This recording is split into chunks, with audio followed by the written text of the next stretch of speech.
अस्सलाम वालेकुम। आज हम एडिनो रिसेप्टर एगोनिस्ट और सिम्पैथोमिमेटिक्स स्टार्ट करने लगे हैं। ठीक है, प्रीवियस वीडियोस में मैंने कोलिनोमिमेटिक्स कोलिनर्जिक एंटागोनिस्ट कवर करवा दिए हैं। ठीक है, आपने वो वीडियोस नहीं देखी तो पहले वो वाली वीडियो देख लें। ठीक है, और फिर कॉन्टिन्यूटी में ये वीडियो देखें। बस कोलिनर्जिक एंटागोनिस्ट में न्यूरोमस्कुलर ब्लॉकर्स वाला पोर्शन रह गया और वो मैंने इसलिए अपलोड नहीं किया क्योंकि वो कैजिंग में भी आपके CNS के साथ डिस्कस किया हुआ है। ठीक है, तो हम उसको CNS के साथ कवर करेंगे। ठीक है, now we are going to start sympathomimetics. Sympathomimetics start करने से पहले मैं आपको सिंपैथेटिक नर्वस सिस्टम और थोड़ा रिसेप्टर्स का ओवरव्यू दे दूँ। ठीक है, क्योंकि ये इसके बगैर आप सिम्पैथोमिमेटिक्स और एंटागोनिस्ट को आप अंडरस्टैंड नहीं कर सकते। ठीक है, so starting from the basics. ठीक है, adreno receptors are the receptors that respond to the catecholamines. अब कैटेकोलेमीन्स कौन कौन से हैं? Epinephrine, norepinephrine, dopamine, they are catecholamines. ठीक है, एड्रीनो रिसेप्टर्स जो हैं they are of 3 types: alpha adreno receptors, beta adreno receptors and dopamine receptors.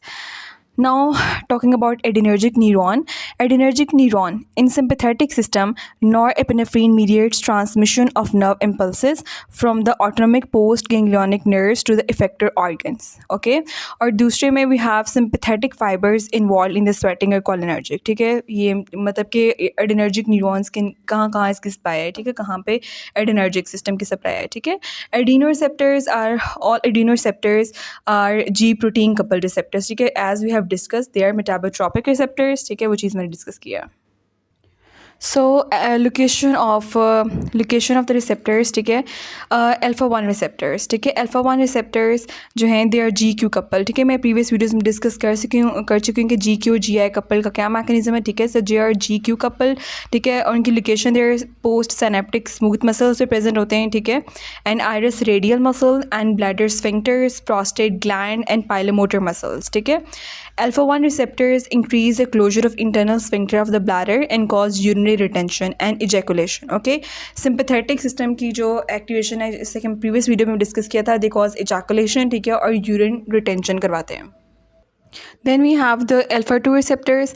Alpha 2 receptors are GI coupled. Okay, they are auto inhibitory, means ये feedback inhibition करवाते हैं. ठीक है, pre synaptic adrenergic nerve terminal से present होते हैं. ठीक है, इन द प्लेटलेट्स लाइपोसाइट्स में they inhibit lipolysis and smooth muscles of the GIT pancreas. ठीक है, they inhibit the insulin release basically. ठीक है, so they are auto inhibitory. तो इनका मेन काम जो इनहिबिशन ही करवाते हैं. ठीक है, लाइपोलिसिस की भी इनहिबिशन करवा रहे हैं. ठीक है, और इंसुलिन रिलीज की भी इनहिबिशन करवा रहे हैं. Then we have the beta 1 receptors. Beta 1 receptors are GS coupled, means they're stimulatory. They're present in the post-synaptic effector cells. Mainly they're present in the heart. ठीक है, beta 1 in the heart, lipocytes, brain, juxtaglomerular operators of the renal tubules. ठीक है, so they increase the renin release. And ciliary body epithelium में present होते हैं. ठीक है, ciliary body that's present in the eye basically. ठीक है, then we have the beta 2 receptors. Beta 2 receptors also GS coupled. Okay, they are present in the skeletal muscles, bronchioles, uterus and blood vessels and smooth muscles, liver में they stimulate the glycogenolysis means breakdown of glucose. Okay, breakdown of glycogen.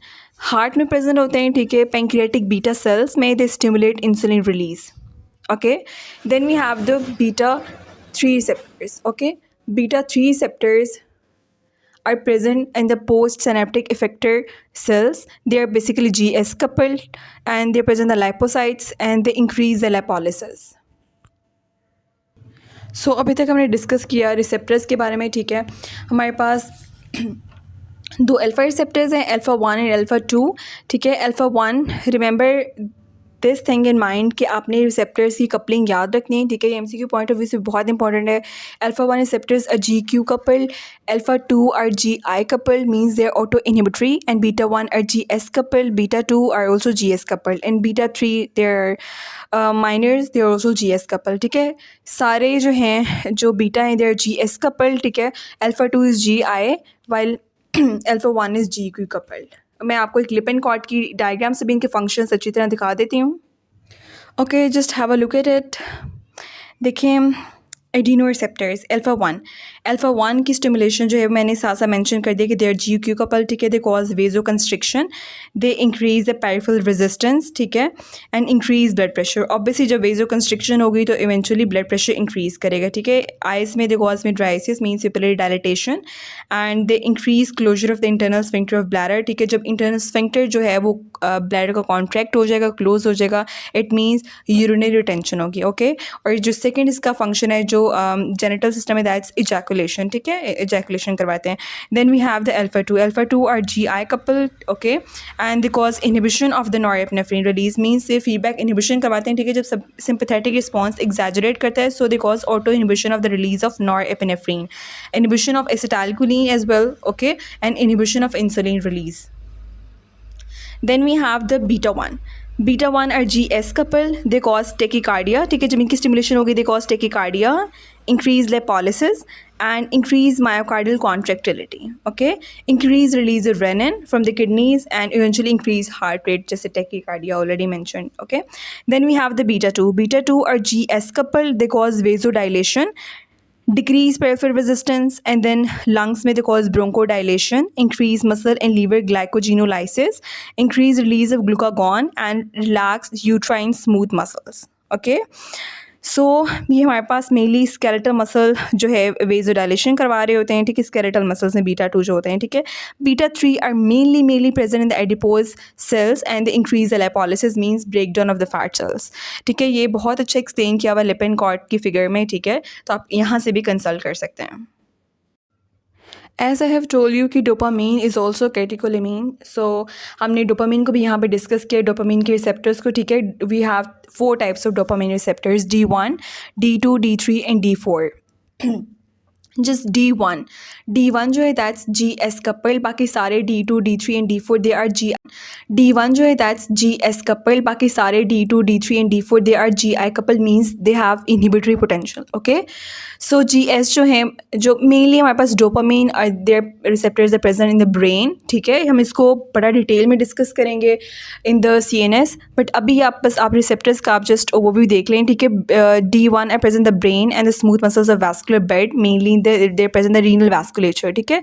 Renal vasculature means kidney में प्रेजेंट होते हैं, ठीक है, D1। बाकी D2, D3, D4 they are all present in the CNS, brain में प्रेजेंट होते हैं, ठीक है। अब हम फर्दर न्यूरो ट्रांसमिशन डिस्कस कर लेते हैं। ये बहुत इंपॉर्टेंट है, ठीक है। आपने इसको अच्छी तरह से मेमोराइज कर लेना है, ठीक है। So first of all there is a synthesis, ठीक है। सिंथेसिस कैसे हो रही है, हमारे पास नॉरएपिनेफ्रिन की टायरोसिन, ठीक है, tyrosine by the enzyme tyrosine hydroxylase is converted into dopa and in the presence of enzyme tyrosine hydroxylase, okay. अब ये आपने याद रखना है, ठीक है। फ्रिक्वेंटली MCQs में पूछ लिया जाता है कि टायरोसिन हाइड्रोक्सिलेज को कौन इनहिबिट करती है, ठीक है। That's metyrosine inhibits the tyrosine hydroxylase enzyme, okay. Then dopa is converted into dopamine by the enzyme aromatic L-amino acid decarboxylase. Basically it's a decarboxylase, ठीक है, जो डोपा को डोपामीन में कन्वर्ट करता है, ठीक है। Then dopamine is transport it into the vesicles, ठीक है। dopamine transported into the vesicles and then in the presence of dopamine beta hydroxylase, ठीक है। अब हाइड्रोक्सिलेज एंजाइम आ गए, ठीक है, that will convert the dopamine into norepinephrine, ठीक है। और अगर एड्रीनल मेडुला की बात करें, ठीक है, हमने जैसे कि वी हैव डिस्कस्ड कि नॉरएपिनेफ्रिन वहाँ से भी एपिनेफ्रिन रिलीज़ होती है, ठीक है, एड्रीनल मेडुला से।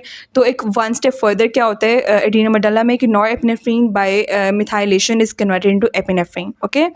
सो ये हमने 2 ट्रांसपोर्टर्स डिस्कस किए हैं, VMAT and NET, vesicular monoamine transporter, ठीक है। Vesicular monoamine transporter is inhibited by the reserpine causing depletion of the transmitter stores, okay. Then we have the norepinephrine transporter that carries the norepinephrine and similar molecules back into the cell cytoplasm from the synaptic cleft, ठीक है। So norepinephrine transport is removal of the norepinephrine, ठीक है। And then we have the metabolism, ठीक है, जो मैंने आपके साथ सारा वो नोट्स में भी डिस्कस किया है, ठीक है। मैं इनकी पिक्चर्स भी शेयर कर दूँगी आपको कमेंट्स में। और यहाँ पे कुछ जनरल टर्म्स मैं डिस्कस करूँगी, ठीक है, जो Lippincott I think blood cancer में डिस्कस की हुई हैं, ठीक है। फर्स्ट ऑफ ऑल डीसेंसिटाइजेशन क्या होती है रिसेप्टर्स की, So prolonged exposure to the catecholamines reduces the responsiveness to receptors known as desensitization. Desensitization आपको catecholamines means sympathomimetics में नज़र आएगी, ठीक है. जब prolonged exposure होता है to the catecholamines, ठीक है, तो जो receptors की responsiveness है वो decrease हो जाती है. That is known as desensitization, ठीक है. अब इसका mechanism क्या है? Sequestration of receptors, down regulation of the receptors, inability to couple to the G protein, and due to phosphorylation of receptor on the cytoplasmic side, ठीक है. Eventual इसका जो आउटकम है वो क्या है कि हमारे पास रिसेप्टर्स की रिस्पॉन्सिवनेस जब प्रोलॉन्ग एक्सपोजर हो रहा है, ठीक है, कैटेकोलामीन्स के साथ रिसेप्टर्स का, तो उनकी सेंसिटाइजेशन डिक्रीज़ करिए. That's known as desensitization. अब डीसेंसिटाइजेशन फर्दर हमारे पास दो तरह की है, ठीक है, homologous desensitization and then we have the heterologous desensitization. Homologous desensitization, loss of responsiveness exclusively of receptors that have been exposed to repeated or sustained activation by an agonist. Okay. Means homologous क्या है कि सिर्फ उसी जो है उसी drug से, ठीक है, डीसेंसिटाइजेशन हो रही है जिसके साथ रिसेप्टर जो है कॉन्टीन्यूसली जिसका एक्सपोजर हो रहा है, ठीक है, दूसरी ड्रग्स के साथ नहीं. अब हेट्रोलोगस में क्या होता है? Desensitization of one receptor by its agonist also results in desensitization of another receptor that has not been directly activated by the agonist in question. So that's इसका मैकेनिज्म क्या वो डिस्कस कर लेते हैं, ठीक है.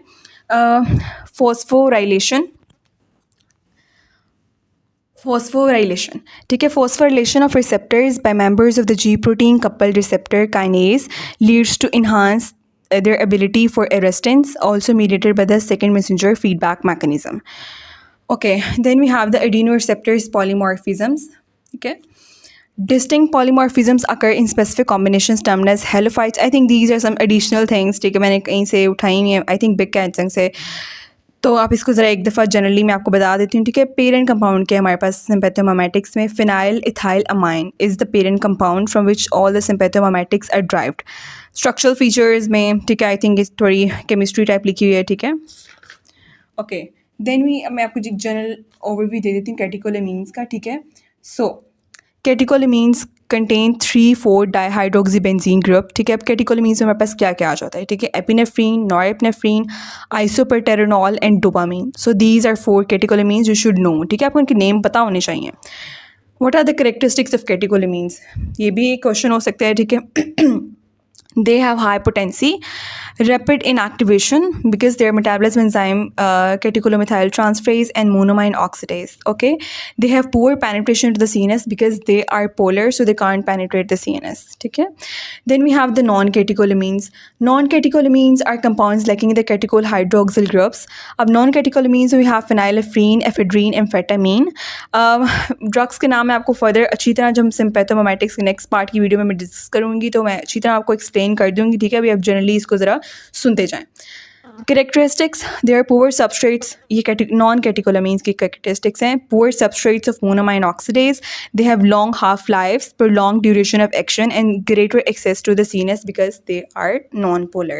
So that's all about the introduction, ठीक है. जो मैंने आपसे सिम्पैथोमाइमेटिक्स का प्रॉपर टॉपिक स्टार्ट करने से पहले मैं आपको सारा रिसेप्टर्स का इंट्रोडक्शन करवा दिया, ठीक है. आपने रिसेप्टर्स के नाम वगैरह आपको पता होने चाहिए, ठीक है. आप इनको अच्छी तरह से मेमोराइज़ कर लें. नेक्स्ट पार्ट की वीडियो में मैं सिम्पैथोमाइमेटिक ड्रग्स जो हैं वो प्रॉपर स्टार्ट करवाऊँगी. Okay, thank you.